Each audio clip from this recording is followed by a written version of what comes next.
हाँ जी students, in this video we are going to discuss interference.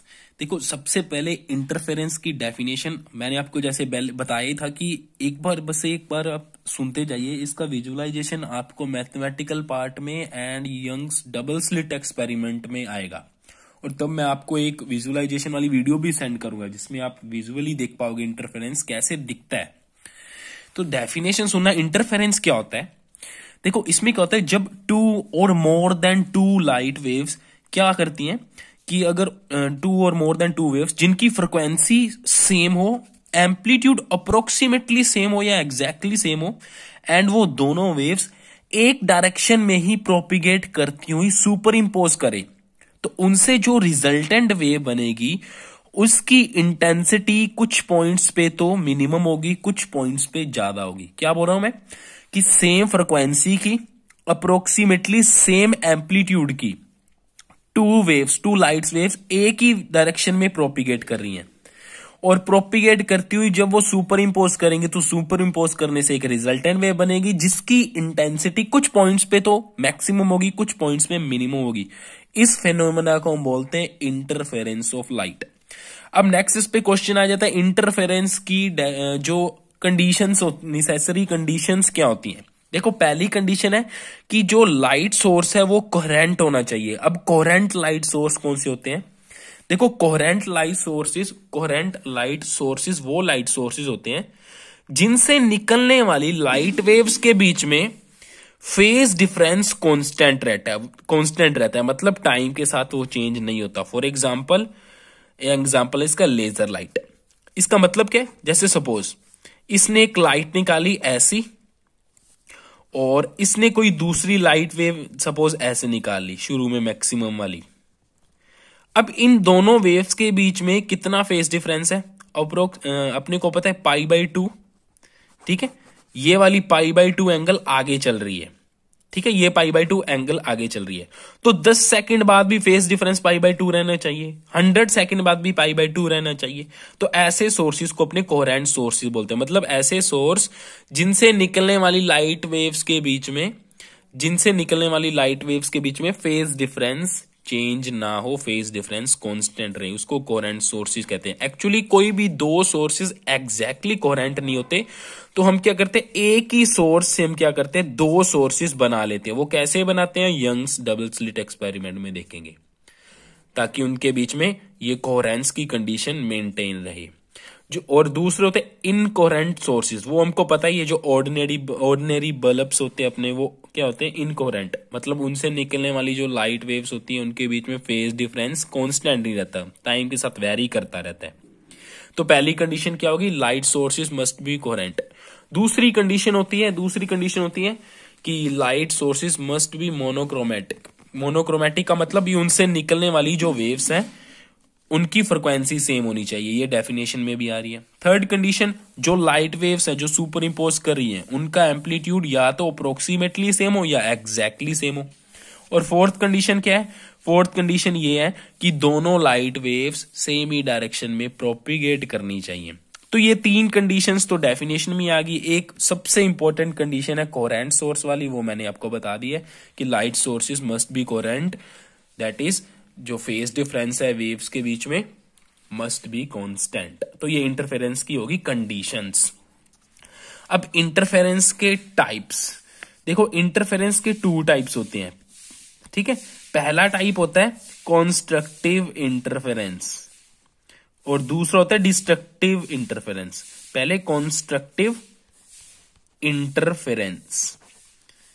अब constructive interference क्या होता है कि जब दो लाइट वेव्स सेम फेज में सुपर इंपोज करें तो बनने वाला इंटरफेरेंस कौन सा होता है, कॉन्स्ट्रक्टिव इंटरफेरेंस। फॉर एग्जांपल, जैसे ये पहली लाइट वेव ऐसे जा रही थी और दूसरी जो लाइट वेव है इसके ऊपर इंपोज हुई सेम फेज में।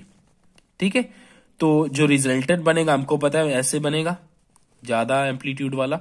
तो इस टाइप के इंटरफेरेंस को अपने बोलते हैं कॉन्स्ट्रक्टिव इंटरफेरेंस। देखो, इस इंटरफेरेंस की कंडीशंस क्या होगी? पहला कि फेज डिफरेंस है वो क्या हो, या तो सेम हो 0, या फिर क्या हो 2 पाई हो, या फिर 4 पाई हो, 6 पाई हो। ठीक है, मतलब इवन मल्टीपल ऑफ पाई हो, ठीक है, दैट इज 2n पाई। तो फाई क्या होना चाहिए, 2n pi, where n equals to 0 1 2 3, कोई भी वैल्यू हो सकती है। मतलब जैसे सपोज 0 डिग्री वाला तो मैंने दिखाई दिया, ये लाइट वेव, ये दूसरी लाइट वेव बिल्कुल सेम फेज में है। हाँ जी, ठीक है, तो ये 0 वाली होगी। अब सेकंड देख लो, सपोज ये पहली वेव है, ये अपनी पहली वेव, ठीक है। दूसरी वेव मैं मान लेता हूं इससे 2 पाई फेज एंगल आगे चल रही है, तो मतलब वो 2 पाई एंगल पहले से ही चल रही है। तो ये एक वेव यहां से चली, यहां पर पहुंची, अब ये इसके ऊपर ही आ रही है, ठीक है। तो मतलब फेज डिफरेंस अगर 2 पाई है तो भी क्या बन रहा है, देखो एक के ऊपर एक ही सुपर इम्पोज करिए तो भी कॉन्स्ट्रक्टिव इंटरफेरेंस ही बन रहे। सिमिलरली 4 पाई होती, 8 पाई होती, ऐसे करके हम सारा समझ सकते हैं। तो मतलब इवन मल्टीपल ऑफ पाई होना चाहिए, इवन मल्टीपल ऑफ पाई होना चाहिए। और ये तो हो गया फेज डिफरेंस की टर्म में कंडीशन। फाई इक्वल्स टू अगर 2n पाई है तो हमको क्या मिलेगा, कॉन्स्ट्रक्टिव इंटरफेरेंस मिलेगा। ये याद रखना, ये हमने डायग्राम के थ्रू देखा, मैथमेटिकली भी इसको देखेंगे और ये इंपॉर्टेंट रिजल्ट है। सेकंड, अगर इसको मैं क्या करूं, पाथ डिफरेंस की फॉर्म में देखूं, तो पाथ डिफरेंस की फॉर्म में क्या आएगा, एन लैम्डा होना चाहिए। अब पाथ डिफरेंस की फॉर्म में कैसे देख पाओगे, मतलब एन की वैल्यू 0 1 2 कुछ भी हो सकती है, या तो पाथ डिफरेंस हो ही ना, तो उस कंडीशन में हम क्या बोलेंगे, जैसे देखो ये पहली वेव, ये दूसरी वेव, दोनों वेव्स के बीच में कोई पाथ डिफरेंस नहीं है। जितना इस वेव ने पाथ ट्रेवल किया उतना ही ऊपर वाली वेव ने किया, दोनों ने सेम ही तो किया है। लैम्डा इसने ट्रेवल किया, लैम्डा ऊपर वाली में किया, तो कोई पाथ डिफरेंस नहीं, तो हमको क्या मिला, कॉन्स्ट्रक्टिव इंटरफेरेंस। सेकंड, ये वाली कंडीशन देखो, इस वाली वेव ने क्या किया, एक वेवलेंथ ट्रेवल की, तो इसका पाथ डिफरेंस, इसका पाथ कितना लंबा है, लैम्डा। और ये दूसरी वेव है, इसने कितना किया, यहां से एक साइकिल पूरा हो गया, तो ये एक लैम्डा होगी, ये दूसरा लैम्डा होगी। तो इस वाली ने कितना किया, 2 लैम्डा। दोनों के बीच पाथ डिफरेंस कितना हो गया, 2 लैम्डा माइनस लैम्डा, लैम्डा। तो हमको क्या मिला, कॉन्स्ट्रक्टिव इंटरफेरेंस। सिमिलरली अगर ये वाली वेव लेते तो 1 लैम्डा 2 लैम्डा 3 लैम्डा, और ये वाली ने लैम्डा, पाथ डिफरेंस कितना हो जाता, 2 लैम्डा का, ठीक है। तो मतलब अगर पाथ डिफरेंस क्या है, इंटीग्रल मल्टीपल ऑफ लैम्डा है, 0 है, लैम्डा है, 2 लैम्डा है, 3 लैम्डा है, तब भी हमको क्या मिलेगा, कॉन्स्ट्रक्टिव इंटरफेरेंस मिलेगा। ये कंडीशन होगी फेज डिफरेंस की टर्म में, ये पाथ डिफरेंस की टर्म में, ठीक है।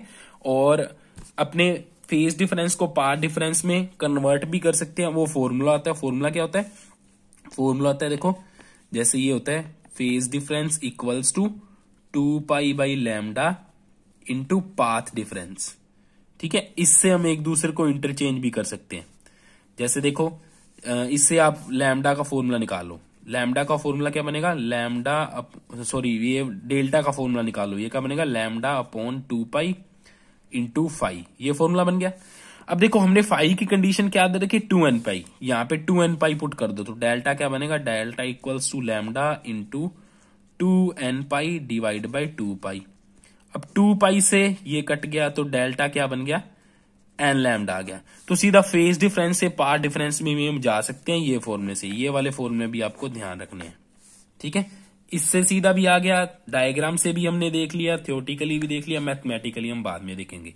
तो ये फर्स्ट टाइप था कॉन्स्ट्रक्टिव इंटरफेरेंस, जिसकी कंडीशन क्या होती है, फाई इक्वल्स टू 2n पाई, या फिर पाथ डिफरेंस की टर्म में बोले तो delta equals to n lambda, where n is the 0 1 2 3 and so on. Next में अभी क्या करेंगे, डिस्ट्रक्टिव इंटरफेरेंस की देखेंगे कंडीशंस।